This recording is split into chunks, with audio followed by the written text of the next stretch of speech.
Yo, still build. What's the deal, man? Yo, I just dropped my daughter's iPad off at school. Ain't that a bitch? These kids is getting iPads now. Oh man, technology is a motherfucker. But peep game though, man. I want to talk about the state of the new welterweight division, man. These up and comers, man. First, let me say this, man. Jaron Ennis is really showing tremendous promise, right? Like, youngin is. We see that he's passing the eye test with flying colors, man. I mean, this kid is. He's the comparisons to Roy Jones, you can't even be mad at it. You can't even be mad at that at all. The difference is between him and Roy Jones is he'll have a longer career because he's a lot more technically sound than Roy Jones was. But the comparisons they're not even premature. You see it in them, man. We just want to see him on par with the likes of a Virgil Ortiz as far as the caliber of competition that he's facing, man. I'm seeing people say he stops Virgil Ortiz and yada, and I'm like, I don't even, like, if I had to choose between the two who would win, I'd go with Virgil Ortiz. Because of the caliber of, like, it's a, people kill me with, they go out of their way to disregard a resume. You can't disregard somebody's resume, man. When you are stepping up in competition, that high caliber, that fighter that you're stepping up in competition to fight is going to expose wrinkles in your game that need to be ironed out. Ortiz is good at, he's getting that, he's in class still. He's working on tightening up that defense because he's been hit by reputable punchers. So he knows, all right, cool, that's an asset of my game that I need to tighten up on, man. We haven't seen that with Jaron Ennis, so I'm not a fan of just saying that he's going to beat Virgil Ortiz. I will say he gives all of them a hell of a fight if they were to fight. Like, I'm not ready to say that he beat Bud. I'm not saying that. Hell no. I'm not even willing to say that he'll beat Sean Porter. And even Keith Thurman. I can't do that just yet. I can't do that. I will not do that. I will not do that. So I just want to see these cats kind of, well, him in particular, I want to see him step up. You dig? There's no reason why the likes of a Butayev should have a better fighter on his resume than a Jaron Ennis. We know when he's relatively unknown over here to this part of the world. There's no reason for that. I mean, it's a reason, but it's, he does have to take responsibility at some, at some point in the scenario. You did almost 30 fights in. Who exactly are you trying to, are you sending out offers and contracts to try to get a fight with? Like, who exactly? That's my big question. Like, who exactly are you trying to convince, to send a contract to get a fight? So I'm not too sure, man. Like, if it's the likes of the champions and the former world champions that are tied up in fights, then nah, you're not gonna get that. You're not about to get motherfucking. You're not about to get Ugas. You're not about to get Spence. You're not about to get Crawford. You're not about to get Porter because they're all tied up at the time being. So you need to just start chipping away at the bottom 10 or the top 20. You need to do that. And when you do that, work yourself up through the rankings like Virgil Ortiz has been doing, man. I mean, we saw where he was at when he did what he did to goddamn Mauricio Herrera and Sammy Vargas. We saw that, and then when he finally stepped up and went in there with Cavaliasquez, we like, all right, there's no denying this kid's talent. We need to see you on par with the likes of that. That's all I'm asking. I know for a fact, you're matching the height. I don't think that's the issue. I just think the issue is actually getting that opponent that's going to expose you, and you find a way around the exposure to still seal the deal. That's all I'm saying. Nonetheless, I think you're an incredible fighter, man. I think, you know, you and Virgil Ortiz are leading the pack. You and Virgil Ortiz are leading the pack. And Butayev is right on y'all heels, because he really displayed some skill set that kind of had me flabbergasted. Because I was expecting Jamal James to go in there and win that fight against him. And one thing about Jamal James, man, a lot of people are saying he's dehydrated, man. I'm not. I don't know. I think he just executed the wrong game plan with him, man. It's because, I mean, in the early rounds, he kind of had dude at his will. You dig? He had, you know, he utilized that walking stick. He really operated well behind the jab, the long straight shots. He operated well behind that. But somewhere around rounds, I want to say 3 or 4, he just got complacent with and decided to plant his feet. And I remember he launched like 3 uppercuts in a row and like hooked off to the body and spun out and just got flat-footed and stopped using his movement. Like, it's weird, like when you watch, you know, the dude is like 6'2", man. Like when he weaves up under a hook, he reminds me of like an octopus, you know, curling up into a shell at the bottom of the ocean. You fit all of that frame into a little bitty shell.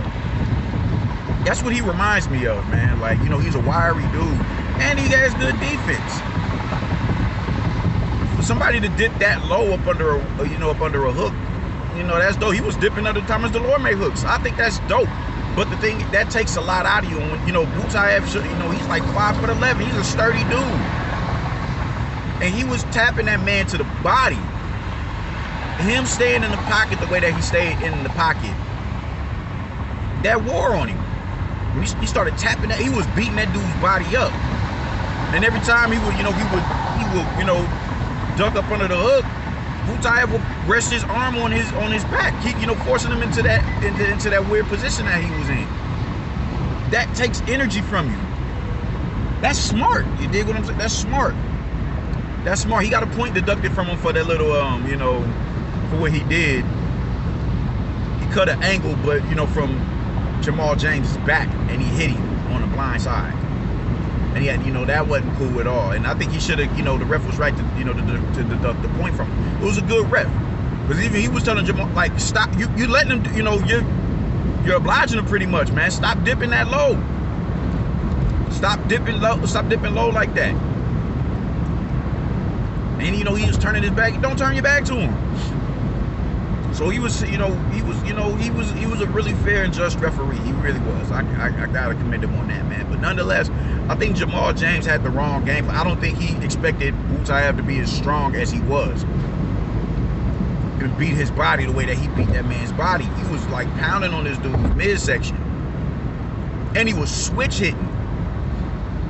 I don't think he expected all that, man. Like from the southpaw stance, he would close distance behind the right jab, you know, the hooker jab. I was like, yo, because he would have to extend a great distance away to close the distance, and he was doing that shit multiple times throughout the fight. I'm like, this dude is nice. He's nice, man. So I think it's an excellent addition to the welterweight division, man. I got to get more polished on the Montes. I do. I got to get more polished on him. But as far as these, you know, these cats coming up, man, I'm really impressed with the welterweight division, man. And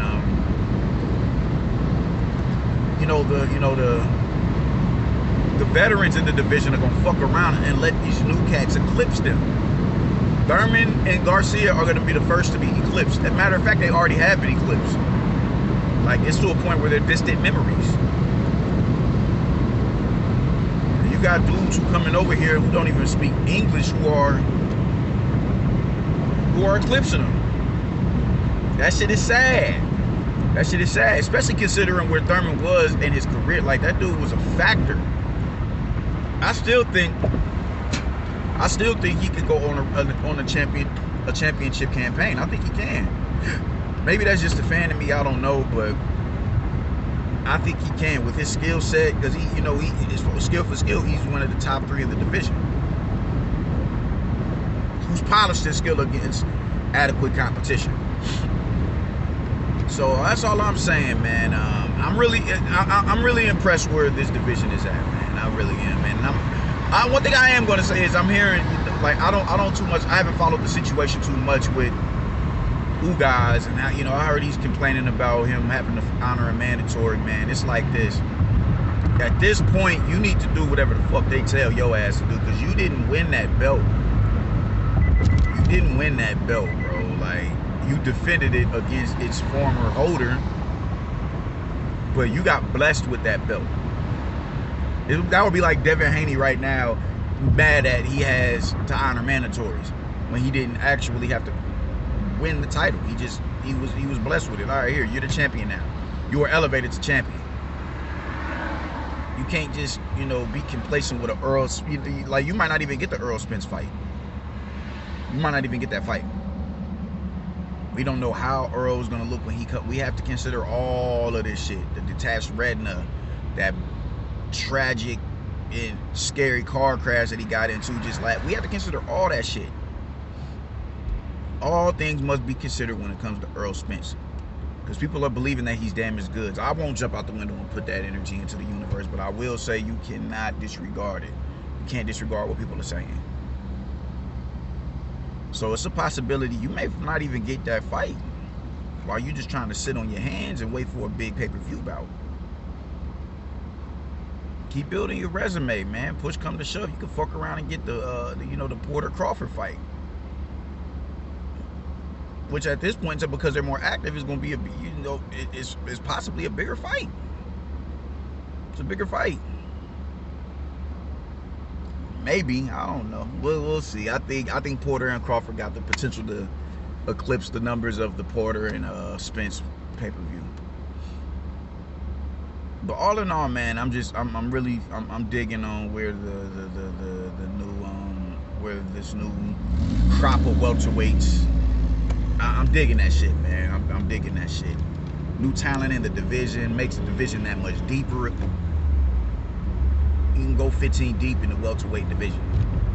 That shit is dope, and I love it, man. So I hope these cats don't get on no extra diva out shit. You know, it would really be a tragedy to see Virgil Ortiz and Jaron Ennis, as they, you know, continue to advance their careers, turn into a Teofimo Lopez. I don't want that, man. I don't want that. The diva shit is just corny to me, man. Like, let's get in there and fight, my nigga. Like, let's get into that. That's what we want to see. I'm tired of the antics of people justifying the fuckery. I was just arguing with somebody about Javante Davis last night. I'm gonna do a video on his ass too. I'm gonna do a video on him next. But I'm really feeling where the division is at, man. Butayev really impressed me, and Jaron Ennis impressed me as well. It's just his fight, you know, it was too short for us to really see, for him to really display his skill set. But you see it there. You see it. I just want the kid to face adversity and overcome, or have a performance like that with a legit top welterweight. There's no reason why that shouldn't have been him versus Jamal James. There's no reason for that. If he beats a Jamal James, and there's no denying the kid. There's no denying the kid, because Jamal James is an established welterweight. So I just want to see Young and shine, man. That's all that is, man. I want to see him shine. I want to see him against the best. I want to see him against the best before I jump out the window and say that he beats the likes of a Virgil Ortiz, or he beats all these, all the established welterweights. I'm not there just yet. I'm not there yet. I will be if